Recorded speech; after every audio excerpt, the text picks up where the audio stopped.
এক রাতে রাসূলুল্লাহ সাল্লাল্লাহু আলাইহি ওয়াসাল্লাম তার চাচাতো বোন উম্মে হানির ঘরে নিজের কক্ষে বিশ্রামে ছিলেন। সে সময় হঠাৎ দুইজন ফেরেশতা হযরত জিবরাইল আলাইহিস সালাম এবং হযরত মিকাইল আলাইহিস সালাম এসে তাকে জাগিয়ে তুললেন। এরপর তাকে প্রথমে হাতিমে কাবার কাছে নিয়ে গেলেন এবং তারপর জমজম কূপের পাশে শুইয়ে দিলেন। ফেরেশতারা রাসূলুল্লাহ সাল্লাল্লাহু আলাইহি ওয়াসাল্লামের বক্ষ বিদারণ করলেন, অর্থাৎ তার বুকে অস্ত্রোপচার করে হৃৎপিণ্ড বের করে আনলেন। তারপর জমজমের পবিত্র পানি দিয়ে সেটিকে ধুয়ে পরিষ্কার করলেন। এ প্রক্রিয়ায় তার হৃদয়ের ঈমান এবং হিকমত সঞ্চার করে সেটিকে পুনরায় যথাস্থানে স্থাপন করলেন। এই কাজের মূল উদ্দেশ্য ছিল তাকে ঊর্ধ্বজগতের পরিবেশ সহ্য করার উপযুক্ত করে তোলা, আল্লাহ তাআলার দর্শনের জন্য শক্তি দান করা এবং আল্লাহর কালাম শ্রবণ করার ক্ষমতা অর্জনে সক্ষম করা। এরপর বুরাক নামক এক বিশেষ বাহনকে আনা হলো। হাদিস অনুযায়ী বুরাক ছিল জান্নাতের এক অনন্য প্রাণী, যার আকার ছিল খচ্চরের চেয়ে ছোট এবং গাধার চেয়ে কিছুটা বড়। এর গতি ছিল অবিশ্বাস্য। তার এক একটি পদক্ষেপে দৃষ্টির শেষ সীমানা অতিক্রম করত। অতঃপর রাসূলুল্লাহ সাল্লাল্লাহু আলাইহি ওয়াসাল্লাম যখন বুরাকের পিঠে আরোহণ করতে প্রস্তুত হলেন, তখন বুরাক কিছুটা অস্বস্তি প্রকাশ করে নাড়াচাড়া করতে লাগলো। এটা দেখে জিবরাইল আলাইহিস সালাম বললেন, হে বুরাক, তুমি কি জানো আজ তোমার পিঠে কে আরোহণ করছেন? তোমার পিঠে এখন যিনি সওয়ার হচ্ছেন তিনি হচ্ছেন সাইয়্যিদুল মুরসালিন, আল্লাহর প্রিয় নবী মুহাম্মদ সাল্লাল্লাহু আলাইহি ওয়াসাল্লাম। তার চেয়ে সম্মানিত কোনো বান্দা তোমার পিঠে আগে কখনো সওয়ার হননি। জিবরাইল আলাইহিস সালামের এই কথা শুনে বুরাক লজ্জায় অবনত হয়ে পড়ল এবং তার শরীর ঘামে ভিজে গেল। অতঃপর নবী করিম সাল্লাল্লাহু আলাইহি ওয়াসাল্লাম বুরাকে আরোহণ করে বাইতুল মাকদিসের উদ্দেশ্যে যাত্রা শুরু করলেন। তার সাথে ছিলেন হযরত জিবরাইল আলাইহিস সালাম এবং হযরত মিকাইল আলাইহিস সালাম। যাত্রাপথে রাসূল সাল্লাল্লাহু আলাইহি ওয়াসাল্লাম একটি বৃদ্ধার পাশ দিয়ে অতিক্রম করছিলেন। সেই বৃদ্ধা তাকে ডাক দিল। তখন হযরত জিবরাইল আলাইহিস সালাম বললেন, হে নবী, আপনি এগিয়ে যান, এর প্রতি ভ্রুক্ষেপ করবেন না। আরও কিছুক্ষণ পর একটি বৃদ্ধ পুরুষের সাথে দেখা হলো, যিনি রাসূল সাল্লাল্লাহু আলাইহি ওয়াসাল্লামকে আহ্বান জানালেন।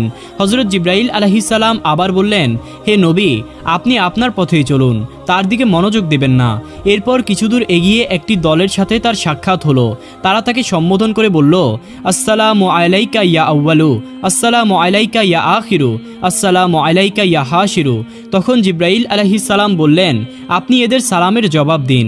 রাসূল সাল্লাল্লাহু আলাইহি ওয়াসাল্লাম তাদের সালামের জবাব দিলেন। পরে দলটি চলে গেলে জিবরাইল আলাইহিস সালাম বললেন, হে নবী, যে বৃদ্ধাকে আপনি প্রথমে দেখেছিলেন সে হলো দুনিয়া। এই বৃদ্ধা যেমন বার্ধক্যের শেষ প্রান্তে পৌঁছে গেছে, তেমনি দুনিয়ার সময় শেষের দিকে। এর আয়ু খুবই অল্প। যে বৃদ্ধ পুরুষকে আপনি দেখেছিলেন সে হলো অভিশপ্ত শয়তান। তাদের উভয়েরই উদ্দেশ্য ছিল আপনাকে তাদের প্রতি আকৃষ্ট করা। এরপর তিনি ব্যাখ্যা করলেন, তৃতীয়বার যে দলের সাথে আপনার সাক্ষাৎ হয়েছে এবং যারা আপনাকে সালাম দিয়েছেন তারা ছিলেন হযরত ইব্রাহিম আলাইহিস সালাম, হযরত মূসা আলাইহিস সালাম এবং হযরত ঈসা আলাইহিস সালাম।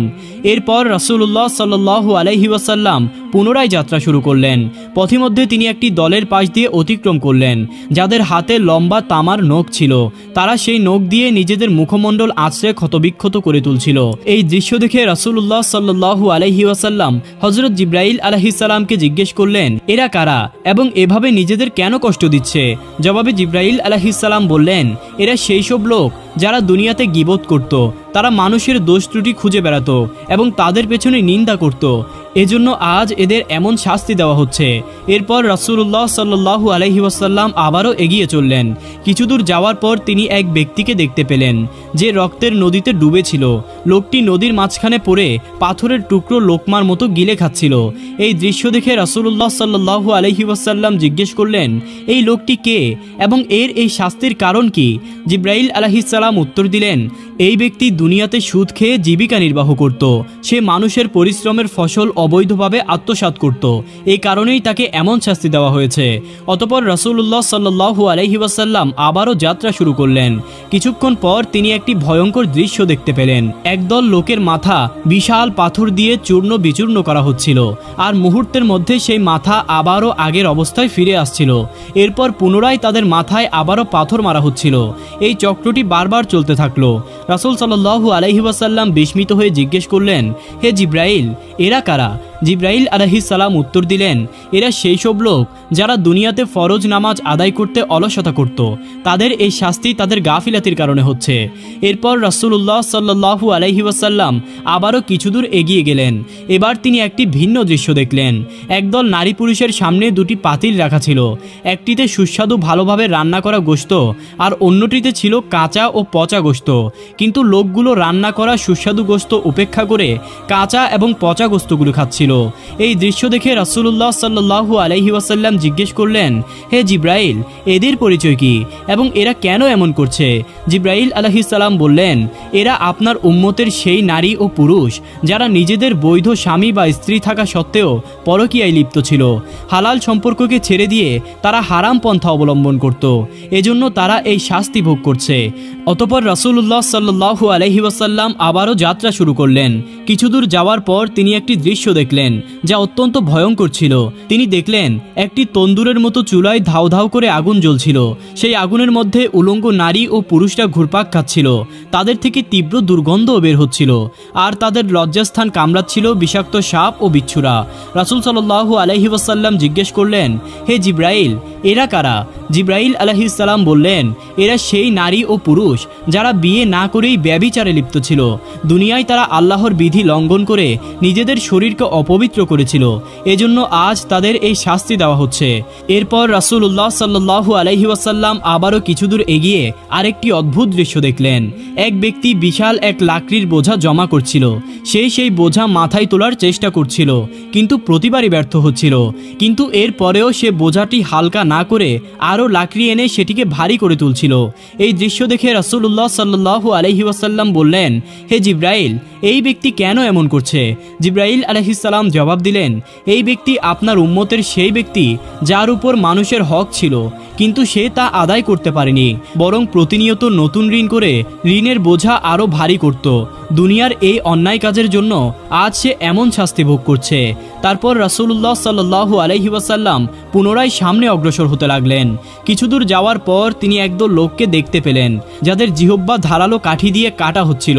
কাটার পরপরই তাদের জিহ্বা আবারও আগের অবস্থায় ফিরে আসছিল, কিন্তু তারপর আবারও কাটা হচ্ছিল। এই প্রক্রিয়া বারবার চলতে থাকলো। রাসূলুল্লাহ সাল্লাল্লাহু আলাইহি ওয়াসাল্লাম এই ভয়াবহ দৃশ্য দেখে জিজ্ঞেস করলেন, হে জিব্রাইল, এরা কারা এবং এদের কি অপরাধ? জিব্রাইল আলাইহিস সালাম উত্তর দিলেন, এরা সেই সব লোক যারা মানুষকে সৎ কাজের উপদেশ দিত, কিন্তু নিজেরা সেই উপদেশ অনুযায়ী কাজ করত না। তারা নিজেদের কথার সাথে কাজের মিল রাখত না, এজন্য তাদের এই কঠিন শাস্তি দেওয়া হচ্ছে। এভাবে রাসূলুল্লাহ সাল্লাল্লাহু আলাইহি ওয়াসাল্লাম আরও অনেক ঘটনার সাক্ষী হয়ে বাইতুল মুকাদ্দাসে পৌঁছালেন। সেখানে গিয়ে তিনি বোরাককে সেই বিশেষ আংটার সাথে বেঁধে রাখলেন যেখানে পূর্ববর্তী নবীগণও তাদের বাহন বেঁধে রাখতেন। কিন্তু কিছু কিছু বর্ণনা মতে হযরত জিব্রাইল আলাইহিস সালাম নিজেই তার আঙ্গুল দিয়ে একটি পাথরকে ছিদ্র করেছিলেন এবং সেখানেই বোরাকটি বেঁধে রাখা হয়েছিল। অতঃপর রাসূলুল্লাহ সাল্লাল্লাহু আলাইহি ওয়াসাল্লাম বাইতুল মাকদিসে প্রবেশ করার পর প্রথমেই তিনি 2 রাকাত তাহিয়াতুল মসজিদ নামাজ আদায় করলেন। এদিকে আল্লাহ তাআলা নবী করিম সাল্লাল্লাহু আলাইহি ওয়াসাল্লামের আগমনের সম্মানে সমস্ত আম্বিয়া আলাইহিমুস সালামকে সেখানে একত্রিত করেছিলেন। সেই সাথে অসংখ্য ফেরেশতারাও সেখানে উপস্থিত ছিলেন। এরপর হযরত জিব্রাইল আলাইহিস সালাম আজান দিলেন এবং ইমামতির জন্য রাসূলুল্লাহ সাল্লাল্লাহু আলাইহি ওয়াসাল্লামকে সম্মানের সাথে সামনে এগিয়ে দিলেন। রাসূলুল্লাহ সাল্লাল্লাহু আলাইহি ওয়াসাল্লাম সমস্ত নবী ও রাসূলদের ইমাম হয়ে 2 রাকাত নামাজ আদায় করালেন। নামাজ শেষে তিনি বিভিন্ন নবী রাসূলের সাথে সাক্ষাৎ করলেন। তারা সবাই তাকে স্বাগত জানালেন, প্রশংসা করলেন এবং তার মর্তবা ও মর্যাদা উপলব্ধি করলেন। নামাজ শেষে যখন তিনি বাইতুল মাকদিস থেকে বের হলেন, তখন তার সামনে 3টি পেয়ালা উপস্থাপন করা হলো, একটি পানির, একটি দুধের এবং একটি শরাবের। রাসূলুল্লাহ সাল্লাল্লাহু আলাইহি ওয়াসাল্লাম দুধের পেয়ালা গ্রহণ করলেন। তখন জিব্রাইল আলাইহিস সালাম বললেন, ইয়া রাসূলুল্লাহ, আপনি ফিতরাতকেই বেছে নিয়েছেন। যদি আপনি শরাব গ্রহণ করতেন তাহলে আপনার উম্মত পথভ্রষ্ট হয়ে যেত, আর আপনি যদি পানি গ্রহণ করতেন তাহলে আপনার উম্মত ধ্বংস হয়ে যেত। এরপর জান্নাত থেকে বাইতুল মুকাদ্দাস পর্যন্ত একটি সিঁড়ি স্থাপন করা হলো, যার মাধ্যমে নবী করিম সাল্লাল্লাহু আলাইহি ওয়াসাল্লাম মহান আল্লাহর সান্নিধ্য লাভের উদ্দেশ্যে ঊর্ধ্ব আকাশের দিকে যাত্রা শুরু করলেন। এই সময় তার সঙ্গে ছিলেন ফেরেশতাদের নেতা হযরত জিব্রাইল আলাইহিস সালাম এবং আরও অনেক ফেরেশতা, যাত্রার এক পর্যায়ে তিনি প্রথম আকাশে পৌঁছালেন। সেখানে হযরত জিবরাইল আলাইহিস সালাম আকাশের দরজায় কড়া নাড়লেন। ভেতর থেকে দারোয়ান প্রশ্ন করলেন, কে সেখানে? জিবরাইল আলাইহিস সালাম উত্তর দিলেন, আমি জিবরাইল। দারোয়ান আবার জানতে চাইলেন, আপনার সঙ্গে কে আছেন? জিবরাইল আলাইহিস সালাম বললেন, রহমাতাল্লিল আলামিন মুহাম্মদ সাল্লাল্লাহু আলাইহি ওয়াসাল্লাম। তখন দারোয়ান জিজ্ঞেস করলেন, তাকে কি আনার অনুমতি দেওয়া হয়েছে? জিবরাইল আলাইহিস সালাম বললেন, হ্যাঁ। এরপরে প্রথম আকাশের দরজা খুলে দেওয়া হলো এবং নবী করিম সাল্লাল্লাহু আলাইহি ওয়াসাল্লাম প্রথম আকাশে প্রবেশ করলেন। প্রথম আকাশে তিনি একজন বৃদ্ধ ব্যক্তিকে বসে থাকতে দেখলেন। হযরত জিবরাইল আলাইহিস সালাম বললেন, হে আল্লাহর রাসূল, তাকে সালাম করুন, তিনি আপনার পিতা হযরত আদম আলাইহিস সালাম। নবী করিম সাল্লাল্লাহু আলাইহি ওয়াসাল্লাম তাকে সালাম দিলেন আর হযরত আদম আলাইহিস সালাম সালামের উত্তর দিয়ে তাকে অভিনন্দন জানালেন এবং কিছু মূল্যবান উপদেশ প্রদান করলেন। নবী করিম সাল্লাল্লাহু আলাইহি ওয়াসাল্লাম দেখলেন হযরত আদম আলাইহিস সালামের ডান পাশে কিছু মানুষের আকৃতি এবং বাম পাশে আরও কিছু মানুষের আকৃতি রয়েছে। তিনি লক্ষ্য করলেন যখন হযরত আদম আলাইহিস সালাম ডান দিকে তাকান তখন তিনি আনন্দিত হয়ে ওঠেন, কিন্তু যখন বাম দিকে তাকান তখন গভীর বেদনায় তার চোখে অশ্রু এসে পড়ে। নবী করিম সাল্লাল্লাহু আলাইহি ওয়াসাল্লাম জিজ্ঞেস করলেন, হে জিবরাইল, এর কারণ কি? জবাবে হযরত জিবরাইল আলাইহিস সালাম বললেন, ইয়া রাসূলুল্লাহ, আদম আলাইহিস সালামের ডান পাশে যারা রয়েছেন তারা হলেন আসহাবুল ইয়ামিন, তারা জান্নাতবাসী হবে, আর বাম পাশে যারা রয়েছে তারা হলো আসহাবুশ শিমাল, তারা জাহান্নামী হবে। তাই তিনি যখন ডান দিকে তাকান তখন জান্নাতবাসী সন্তানদের দেখে খুশি হন, কিন্তু বাম দিকে তাকালে জাহান্নামবাসী সন্তানদের দেখে তিনি গভীর দুঃখে ভারাক্রান্ত হয়ে পড়েন। হযরত আদম আলাইহিস সালামের নসিহত শেষে নবী করিম সাল্লাল্লাহু আলাইহি ওয়াসাল্লাম একই প্রক্রিয়ায় দ্বিতীয় আকাশে উঠলেন। আগের মতোই প্রশ্নোত্তর পর্ব শেষে দারোয়ান দরজা খুলে দিল। ভেতরে প্রবেশ করার পর তিনি হযরত ঈসা আলাইহিস সালাম এবং হযরত ইয়াহইয়া আলাইহিস সালামের সঙ্গে সাক্ষাৎ করলেন। তারা তাকে অভ্যর্থনা জানালেন। এরপর তিনি তৃতীয় আকাশে পৌঁছালেন, যেখানে তার সাক্ষাৎ হলো হযরত ইউসুফ আলাইহিস সালামের সঙ্গে। তারা পরস্পর সালাম বিনিময় করলেন। এরপর তিনি চতুর্থ আকাশে পৌঁছে গেলেন এবং সেখানে হযরত ইদ্রিস আলাইহিস সালামের সঙ্গে দেখা করলেন। পঞ্চম আকাশে তিনি হযরত হারুন আলাইহিস সালামের সঙ্গে সাক্ষাৎ করলেন। ষষ্ঠ আকাশে পৌঁছে দেখা হলো হযরত মূসা আলাইহিস সালামের সঙ্গে। তাদের মধ্যেও কিছু আলোচনা হলো। সবশেষে তিনি সপ্তম আকাশে পৌঁছলেন, যেখানে হযরত ইব্রাহিম আলাইহিস সালামের সঙ্গে তার দেখা হলো। সপ্তম আকাশে তিনি দেখলেন হযরত ইব্রাহিম আলাইহিস সালাম বাইতুল মামুরে হেলান দিয়ে বসে আছেন। বাইতুল মামুর হলো সপ্তম আকাশে ফেরেশতাদের কাবা, যা পৃথিবীর বাইতুল্লাহর সোজা হতে উপরে অবস্থিত। প্রতিদিন ৭০,০০০ ফেরেশতা এখানে তাওয়াফ করেন এবং যারা একবার তাওয়াফ করেন তারা কিয়ামত পর্যন্ত আর দ্বিতীয়বার সুযোগ পান না। এখানে হযরত জিবরাইল আলাইহিস সালাম নবী করিম সাল্লাল্লাহু আলাইহি ওয়াসাল্লামকে হযরত ইব্রাহিম আলাইহিস সালামের সঙ্গে পরিচয় করিয়ে দিলেন। তারা কিছু সময় একসঙ্গে কথাবার্তা বললেন। তারপর নবী করিম সাল্লাল্লাহু আলাইহি ওয়াসাল্লাম বিদায় নিয়ে আরও ঊর্ধ্বে উঠতে শুরু করলেন। তারপরে তিনি সিদরাতুল মুনতাহায় পৌঁছলেন, যা সৃষ্টি জগতের সীমানা ছিল। সেখানে তিনি জান্নাতের বিভিন্ন স্তর ঘুরে দেখলেন এবং তার জন্য নির্ধারিত ঘরটিও পরিদর্শন করলেন। তখন তিনি সেই ঘরে প্রবেশ করতে চাইলে তাকে জানানো হলো, এখনও আপনার পৃথিবীতে ফেরার সময় রয়েছে। সিদরাতুল মুনতাহায় ভ্রমণ শেষে হযরত জিবরাইল আলাইহিস সালাম নবী করিম সাল্লাল্লাহু আলাইহি ওয়াসাল্লামকে বললেন, ইয়া রাসূলুল্লাহ, এবার আপনাকে একা যেতে হবে। নবী করিম সাল্লাল্লাহু আলাইহি ওয়াসাল্লাম জিজ্ঞেস করলেন, আপনি আমার সঙ্গে আসবেন না? জিবরাইল আলাইহিস সালাম বললেন, ইয়া রাসূলুল্লাহ, যদি আমি এর পরেও এক চুল পরিমাণ উপরের দিকে যাই তবে আল্লাহর তাজাল্লির প্রখরতায় আমার পাখা পুড়ে ছাই হয়ে যাবে। জিবরাইল আলাইহিস সালামের এই কথা শুনে রাসূল সাল্লাল্লাহু আলাইহি ওয়াসাল্লাম একাকী যাত্রা শুরু করলেন। নিস্তব্ধ নীরব এক এলাকা, কোনো শব্দ নেই, কোনো সঙ্গী নেই। এক অদৃশ্য ইশারায় তিনি সামনের দিকে এগোতে লাগলেন। এমন সময় হঠাৎ করে তার সামনে সবুজ রঙের এক অপূর্ব সিংহাসন উপস্থিত হলো, যাকে কোরআনের ভাষায় রফরফ বলা হয়েছে। নবী করিম সাল্লাল্লাহু আলাইহি ওয়াসাল্লাম সেই রফরফে চড়ে বসলেন। রফরফ অত্যন্ত দ্রুত গতিতে আরও উপরের দিকে চলতে লাগলো।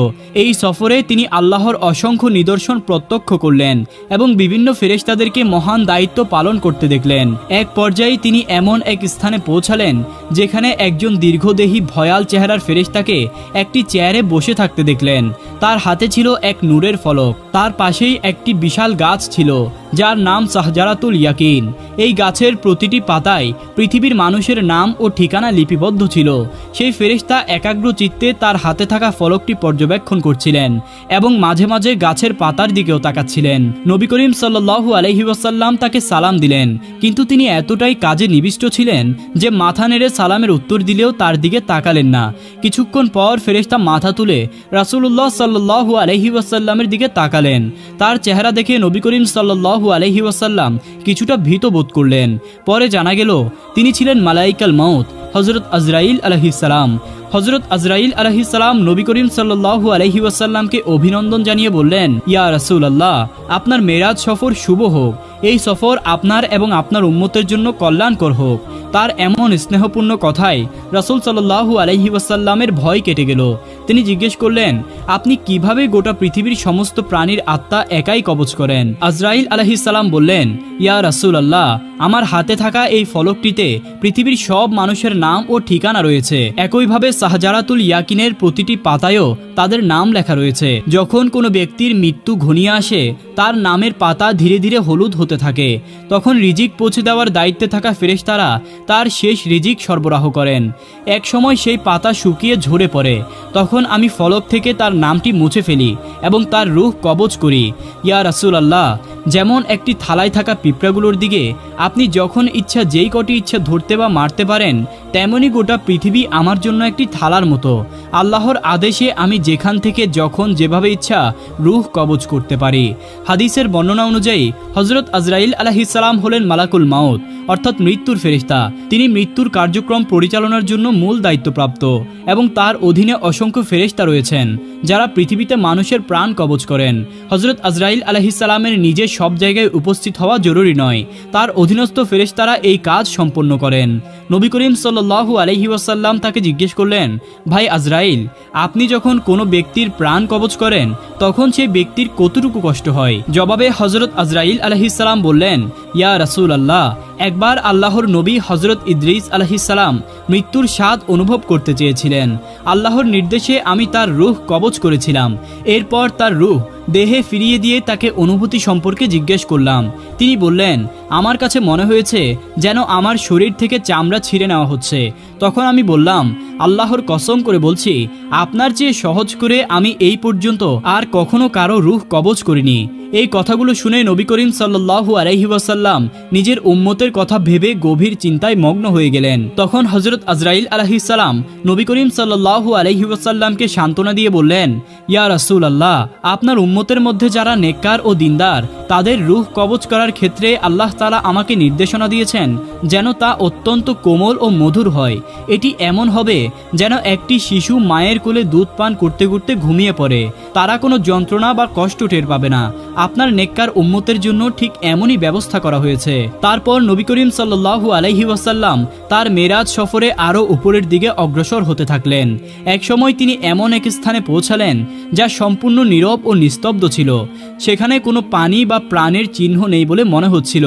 এই নিঃসঙ্গ পরিবেশে তিনি কিছুটা ভীত হয়ে পড়লেন। তখন হঠাৎ করে একটি গায়েবী আওয়াজ ভেসে এলো, ইয়া রাসূলুল্লাহ, আপনি ভয় পাবেন না, বিচলিত হবেন না। আপনি আরশে আজিমের সামনে উপস্থিত হয়েছেন। আপনার প্রভু আল্লাহ রব্বুল আলামিন আপনার সম্মুখেই রয়েছেন। আপনি যা কিছু হাদিয়া দিতে চান তা পেশ করুন। আল্লাহ তাআলার এই আহ্বান শুনে নবী করিম সাল্লাল্লাহু আলাইহি ওয়াসাল্লাম গভীর চিন্তায় নিমগ্ন হলেন। তিনি ভাবলেন, আল্লাহ তাআলা তো সমস্ত কিছুর মালিক। তিনি আরশ কুরসির অধিপতি, লাউহে মাহফুজের মালিক, আসমান জমিন ও তার মধ্যকার সমস্ত সম্পদের অধিকারী। তাহলে কোন জিনিস পেশ করলে তিনি খুশি হবেন? এই চিন্তায় নিমগ্ন হয়ে রাসূল সাল্লাল্লাহু আলাইহি ওয়াসাল্লাম সঙ্গে সঙ্গে সিজদায় পড়ে গেলেন এবং বললেন, আমাদের সকল সালাম, শ্রদ্ধা, নামাজ ও সকল পবিত্রতা একমাত্র আল্লাহর জন্য। তখন আল্লাহ তাআলা তার স্নেহপূর্ণ বাক্যে বললেন, হে নবী, আপনার প্রতি শান্তি বর্ষিত হোক এবং আল্লাহর অনুগ্রহ ও বরকত বর্ষিত হোক। তবে নবী করিম সাল্লাল্লাহু আলাইহি ওয়াসাল্লাম যখন লক্ষ্য করলেন এই শান্তি ও বরকত শুধু তার প্রতি বর্ষিত হচ্ছে, তখন উম্মতের প্রতি তার গভীর মমতা ও দয়া জেগে উঠল। তিনি ব্যাকুল হয়ে বললেন, এই শান্তি শুধু আমার জন্য নয়, বরং আমাদের সবার উপর এবং আল্লাহর নেক বান্দাদের উপর বর্ষিত হোক। রাসূল সাল্লাল্লাহু আলাইহি ওয়াসাল্লাম তার উম্মতের প্রতি গভীর মমতা ও উদারতা প্রকাশ করার পর আরশ বহনকারী ফেরেশতারা একত্রে বলে উঠলেন, আশহাদু আল্লা ইলাহা ইল্লাল্লাহ ওয়া আশহাদু আন্না মুহাম্মাদান আবদুহু ওয়া রাসূলুহু। আল্লাহ তাআলা তার হাবিবের এই মহিমান্বিত মেরাজের ঘটনাকে স্মরণীয় করে রাখতে কিয়ামত পর্যন্ত সকল উম্মতের উপর নামাজে এই তাশাহুদ পাঠ করাকে ওয়াজিব করে দিয়েছেন। এরপর আল্লাহ তাআলা রাসূল সাল্লাল্লাহু আলাইহি ওয়াসাল্লামকে তার উম্মতের জন্য বিশেষভাবে 3টি মূল্যবান হাদিয়া প্রদান করলেন। প্রথমটি হলো 50 ওয়াক্ত নামাজ, দ্বিতীয়টি হলো সূরা বাকারার শেষ 2 আয়াত, তৃতীয়টি হলো মুশরিক ব্যতীত অন্যান্য পাপীদের জন্য ক্ষমার ঘোষণা। এই হাদিয়া নিয়ে রাসূল সাল্লাল্লাহু আলাইহি ওয়াসাল্লাম দুনিয়ার উদ্দেশ্যে ফিরে আসতে থাকলেন। সপ্তম আকাশে হযরত ইব্রাহিম আলাইহিস সালামের সঙ্গে তার সাক্ষাৎ হলো, তবে ইব্রাহিম আলাইহিস সালাম কোনো কথাই বললেন না। এরপর ষষ্ঠ আকাশে পৌঁছালে হযরত মূসা আলাইহিস সালামের সঙ্গে তার দেখা হলো। মূসা আলাইহিস সালাম জানতে চাইলেন, ইয়া রাসূলুল্লাহ, আপনার উম্মতের জন্য কি হাদিয়া নিয়ে এসেছেন? রাসূল সাল্লাল্লাহু আলাইহি ওয়াসাল্লাম উত্তরে বললেন, আমার উম্মতের জন্য দৈনিক 50 ওয়াক্ত নামাজ নির্ধারিত হয়েছে। তখন মূসা আলাইহিস সালাম বললেন, ইয়া রাসূলুল্লাহ, আপনি আপনার রবের কাছে ফিরে যান এবং এই নামাজের সংখ্যা কমানোর জন্য অনুরোধ করুন। আপনার উম্মত এই দায়িত্ব পালন করতে পারবেন না। আমি বনি ইসরায়েলকেও খুব পরীক্ষা করেছি এবং তাদের দুর্বলতা দেখেছি। আপনার উম্মতও দুর্বল হবে, তারা এত বেশি নামাজ আদায় করতে সক্ষম হবে না, তাই আপনি সহজ করার আবেদন জানান। মূসা আলাইহিস সালামের পরামর্শে রাসূল সাল্লাল্লাহু আলাইহি ওয়াসাল্লাম পুনরায় আল্লাহর দরবারে ফিরে গেলেন এবং অত্যন্ত বিনীতভাবে নামাজের সংখ্যা কমানোর আবেদন করলেন। আল্লাহ তাআলা তার আবেদন মঞ্জুর করে 5 ওয়াক্ত নামাজ কমিয়ে দিলেন। অতঃপর তিনি ফেরার পথে মূসা আলাইহিস সালামের সঙ্গে আবারও দেখা হলো। তিনি জানতে চাইলেন, কি হলো? রাসূল সাল্লাল্লাহু আলাইহি ওয়াসাল্লাম বললেন, আল্লাহ তাআলা 5 ওয়াক্ত নামাজ কমিয়ে দিয়েছেন। মূসা আলাইহিস সালাম তখন বললেন, আপনার উম্মত এটি পালন করতে সক্ষম হবে না, তারা দুর্বল হবে। আপনি আবার ফিরে যান এবং আবারও আবেদন জানান। এভাবে রাসূলুল্লাহ সাল্লাল্লাহু আলাইহি ওয়াসাল্লাম আল্লাহর দরবারে মোট 9 বার গিয়েছিলেন এবং প্রতিবারই আল্লাহ তাআলা 5 ওয়াক্ত করে নামাজ কমিয়ে দিয়েছিলেন। অবশেষে নামাজের সংখ্যা 5 ওয়াক্তে নির্ধারিত হলো। মূসা আলাইহিস সালাম আরও একবার বললেন, আপনার উম্মতের জন্য এটি এখনও কঠিন হতে পারে, আপনি আরেকবার ফিরে যান। তবে এবার রাসূল সাল্লাল্লাহু আলাইহি ওয়াসাল্লাম উত্তর দিলেন, আমি লজ্জা পাচ্ছি, এবার আর ফিরে যেতে পারবো না। এরপর তিনি পৃথিবীর পথে যাত্রা শুরু করলেন। এমন সময় একটি গায়বী আওয়াজ ভেসে এলো, হে আমার হাবিব, আমার সিদ্ধান্তে পরিবর্তন হয় না, আর আমি বান্দার প্রতি অন্যায়ও করি না। আপনার উম্মত 5 ওয়াক্ত নামাজ আদায় করবে, তবে তাদের জন্য সওয়াব হবে 50 ওয়াক্ত নামাজের সমান। সকালবেলা রাসূলুল্লাহ সাল্লাল্লাহু আলাইহি ওয়াসাল্লাম মক্কাবাসীদের উদ্দেশ্যে ঘোষণা দিলেন, গত রাতে আমি বাইতুল মুকাদ্দাস ভ্রমণ করেছি এবং সেখান থেকে ঊর্ধ্ব আকাশে আরশে আজিম পর্যন্ত গিয়ে আল্লাহ তাআলার দিদার লাভ করেছি এবং ভোর হওয়ার আগেই আমি পুনরায় ফিরে এসেছি। এই কথা শুনে মক্কার কাফের মুশরিকরা ঠাট্টা বিদ্রুপ শুরু করলো। কেউ হাসাহাসি করলো, কেউ আবার হাততালি দিতে লাগলো। আবার কেউ কেউ দৌড়ে আবু বকর রাদিয়াল্লাহু তাআলা আনহু এর কাছে গিয়ে বলল, শোনো, তোমার সঙ্গী আজ এক অদ্ভুত কথা বলছে। তিনি দাবি করছেন যে তিনি নাকি এক রাতেই বাইতুল মুকাদ্দাস সফর করেছেন, 7 আসমান পাড়ি দিয়েছেন, আল্লাহর সঙ্গে সাক্ষাৎ করেছেন এবং তারপর তিনি নাকি আবার ফিরেও এসেছেন। তুমি কি সত্যিই এমন কথা বিশ্বাস করবে? এই কথা শুনে আবু বকর রাদিয়াল্লাহু তাআলা আনহু প্রথমেই জানতে চাইলেন, এই কথা কি তিনি নিজেই বলেছেন? তারা উত্তর দিলেন, হ্যাঁ, মুহাম্মদ সাল্লাল্লাহু আলাইহি ওয়াসাল্লাম এমন কথা নিজেই বলেছেন। তখন আবু বকর রাদিয়াল্লাহু তাআলা আনহু বললেন, তোমরা সকলেই শুনে রাখো, আমি আল্লাহর কসম করে বলছি, পৃথিবী তার জায়গা থেকে সরে যেতে পারে, আকাশ ভেঙে পড়তে পারে, চাঁদ সূর্য তাদের আলো হারাতে পারে, কিন্তু আমার প্রিয় নবী মুহাম্মদ সাল্লাল্লাহু আলাইহি ওয়াসাল্লাম কখনো মিথ্যা বলতে পারেন না। এই দৃঢ় বিশ্বাস এবং অটল ঈমানের কারণে সেদিন থেকে আবু বকর রাদিয়াল্লাহু তাআলা আনহু এর উপাধি হলো সিদ্দিক, অর্থাৎ অতিশয় সত্যবাদী। এরপরে কাফেররা রাসূলুল্লাহ সাল্লাল্লাহু আলাইহি ওয়াসাল্লামকে পরীক্ষা করার জন্য বিভিন্ন প্রশ্ন করতে লাগলো। তারা এই বিষয়ে নিশ্চিত হতে বাইতুল মুকাদ্দাসে দীর্ঘ 17 বছর অবস্থান করা এক ব্যক্তিকে নিয়ে এলো। সেই ব্যক্তি রাসূলুল্লাহ সাল্লাল্লাহু আলাইহি ওয়াসাল্লাম এর সামনে দাঁড়িয়ে প্রশ্ন করল, আচ্ছা বলুন তো, বাইতুল মুকাদ্দাসের দরজা কয়টি আর জানালা কয়টি? নবী করিম সাল্লাল্লাহু আলাইহি ওয়াসাল্লাম প্রথমে কিছুটা অস্বস্তিতে পড়লেন, আর এটাই স্বাভাবিক ছিল, কারণ তিনি তো বাইতুল মুকাদ্দাসের দরজা জানালা গুনতে সেখানে যাননি। তবে আল্লাহ তাআলা তাকে সাহায্য করলেন। আল্লাহ তাআলা তার সামনে পুরো বাইতুল মুকাদ্দাসের দৃশ্য স্পষ্ট করে তুলে ধরলেন।